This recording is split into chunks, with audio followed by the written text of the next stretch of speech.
fresh out of a breakup and feeling numb. Part 2. Update 9. My relationship ended around 3 months ago when I caught my lover cheating on me.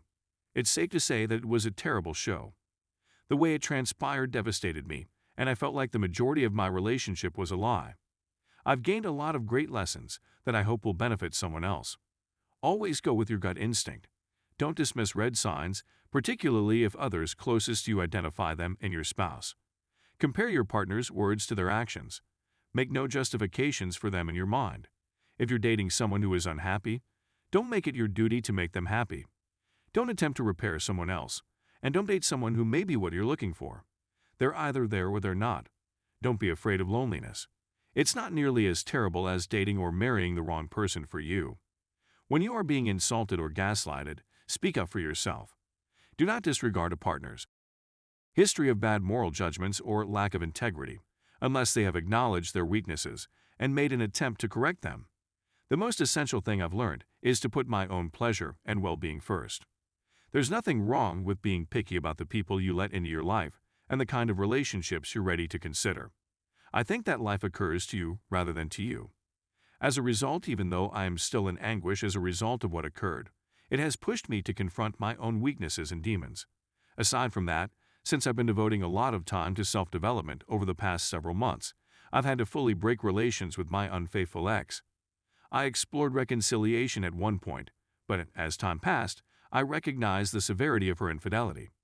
She would have given me hundreds, if not thousands of falsehoods in the latter months of our relationship while she deceived me. I suspected it as well and questioned her on many occasions. But I was treated with gaslighting and manipulation. I don't want to discourage anybody who is attempting to reconcile. I admire you and drew inspiration from you. But, having seen the genuine person my ex is, warts and all, I can't picture a scenario in which I would ever allow someone like her to have a place in my life, even if I loved the person I thought she was. I've been looking for a way to experience relief after closing the chapter for a long time. It's not easy, but it feels right. I wish to cultivate a more intimate connection with myself until I am really happy and full of self-love. Maybe then I'll think about starting a new relationship. I hope you found this information useful. If you're going through anything similar, please accept my best wishes. Update 10. I'm embarrassed to have to publish this since I've been in such a good mood since breaking up with my ex. However, I awoke this morning to a text from my ex that reopened some of my wounds. For reference, we had been dating for 2 years and were set to marry. I discovered in a horrifying manner that she had cheated on me with her neighbor, whom she said was merely a friend and in whom she had no interest. I caught her after she refused to confess. In reality, she told me hundreds of falsehoods about her friendship that blossomed into an affair this year. I indicated that she and I kept in touch after D-Day. I was torn between entirely separating and reconciling. She added that a man she was acquainted with in college, let's call him Bob, has begun messaging her in the past 2 months and that he's interested in her, but she isn't. I didn't think anything of it since I knew we were no longer together, and I trusted her when she claimed she wasn't interested in him or dating anybody. She just wanted me back and couldn't see herself with anybody else. When I closed the doors for reconciliation a week ago, I had addressed her earlier that day about moving on, and she told me that she had no desire in doing so and prefers to stay alone. I told her that was okay, and that I hoped she met someone nice and was happy in the future. We separated in a satisfactory manner, and that was the end of it. She contacts me today and expresses her sadness, loneliness, and distress. She misses me so badly that she went to a theme park with Bob and 4 of his other pals this weekend since he invited her, and she simply missed me a lot. This irritated and pained me greatly. Please correct me if I'm wrong or illogical in my thinking, but isn't this precisely what she did throughout our relationship? Why bring up this person and tell me you have no interest in him just to accept an invitation days later? She hoped that if I heard this, I'd think how much she must miss me to be with another man, but I saw it as yet another kind of betrayal. Is this feeling illogical or immature on my part? What's the point of telling me X when she's feeling Y?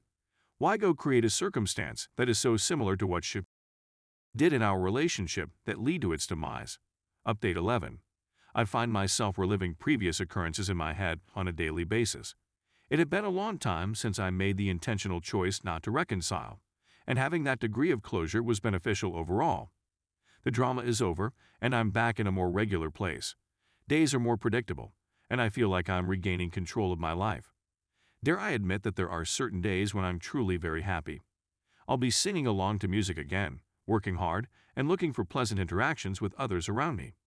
On the other hand, there are days when I am abruptly overcome with sensations of agony. Even when I'm having a wonderful day, I think about my ex and what occurred. But it won't take over my day or my feelings. It's on terrible days that I struggle the most with events that have occurred.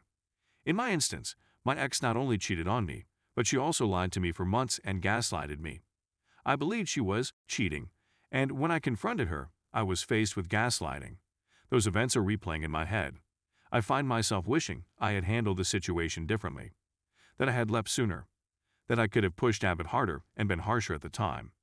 But I also see that with faith, there is no need to do so, and I trusted my ex, so despite my reservations, I opted to believe what she was saying at the time.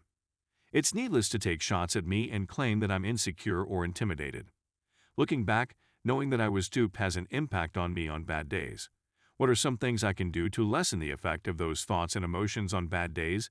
How did you manage to get away from ruminating about these things? I am certain that my future will be bright. I'm avoiding any potentially harmful actions. I haven't recovered, and I'm growing used to being on my own. But I've realized that mending isn't a straight line.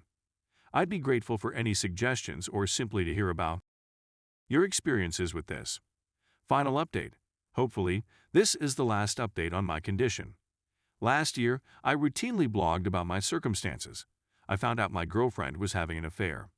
I found out on our anniversary, just as I was about to propose. I won't go into too much detail, but it was a shambles, and I had to deal with her insane AP, who was attacking me in a variety of ways. There were several ups and downs. I thought about reconciling, but my ex was too inconsistent. All trust has been broken. I watched a lot of everyday mental movies because I saw things that no one wants to see. I had so many unanswered questions that I felt like I had squandered so much time, effort, and money, and to top it all off, the trauma of betrayal affected my emotions on a daily basis. However, I was ultimately able to break free. I took the choice not to reconcile, and for the first month or two, I was met with opposition from myself. Fears and anxieties would have an impact on me. It was very terrible to go away while being so deceived. But I'm happy to report that after more time, a lot of effort on my end to heal emotionally and confront everything, surrendering to reality, and letting go of the chapter, I'm feeling much better. I am a firm believer in the idea that life occurs to you rather than to you. Because of how happy I feel on some days, I'm even more convinced of this these days. It isn't ideal. As you are all aware, you are still dealing with certain ideas and feelings. But I'm not tied to what occurred anymore. I don't classify myself anymore as a betrayed partner or anything. I've moved on from that whole relationship and era of my life. So now I'm simply constructing a new self. I'm just me, a work in progress. And I have to admit, it feels fantastic. I'm feeling the most at ease I've felt in a long time.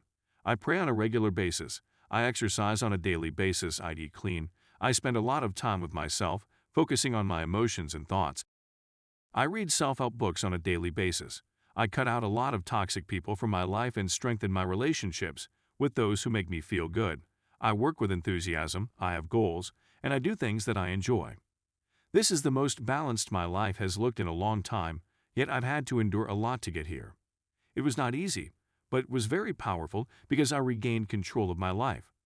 I did not go back, I did not engage in vices, I did not push anything, I did not flee the trauma, and I stopped categorizing myself based on the behavior of others.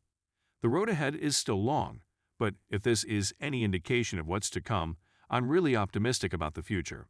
You have to put an end to the infidelity videos, ongoing pain shopping, and ruminating at some time. That was preventing me from embracing the conclusion of a chapter in my life. It may take you a half year, as it did for me, or it could take you several years. But you'll get there whether via reconciliation or not. But you must do what is tough, but necessary for your soul, future, mental health, and happiness. I hope this provides you some solace and hope. Stay strong and please accept my best wishes. Thank you to everyone who took the time to advise me.